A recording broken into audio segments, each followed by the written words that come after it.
Такие баклажаны съедают всегда самыми первыми.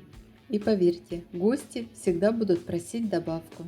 Друзья, готовим баклажановый салат, который через час будет готов к употреблению после заправки.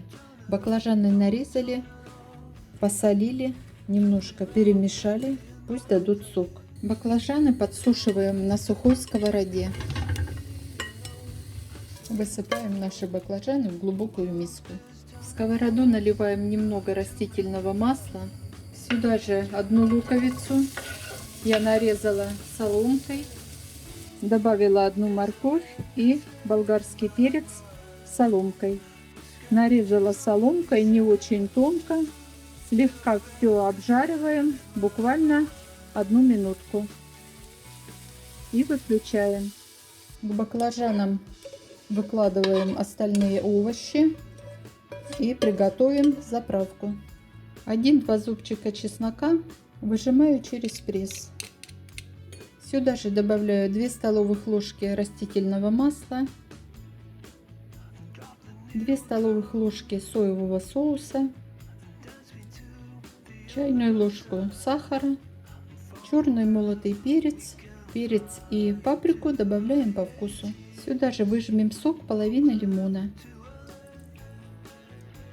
Я добавлю острый перчик, у меня маринованный, вы можете добавить сушеный или свежий. Все хорошенько перемешаем, и наша заправка готова.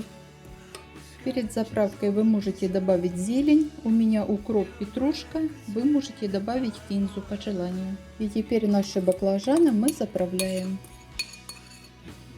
Все хорошенечко перемешать нужно. Баклажаны перемешаем, накроем пленкой и поставим в холодильник минут на 40, максимум час. И наши баклажанчики будут готовы. По желанию вы можете присыпать кунжутом. Такие баклажаны съедают всегда самыми первыми. И поверьте, гости всегда будут просить добавку. Всем, кто кушает, приятного аппетита! Друзья, хочу поделиться с вами рецептом очень вкусного и легкого приготовления салата. Для рецепта нам понадобится куриная отварная грудка. Я ее отваривала в подсоленной воде. Можно ее нарезать соломкой или разделить на волокна. Я нарежу сначала на такие слайсы, а потом на соломку.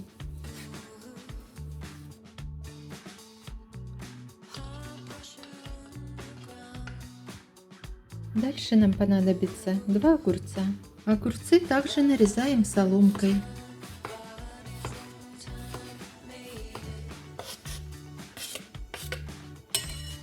Сюда же добавляем консервированную кукурузу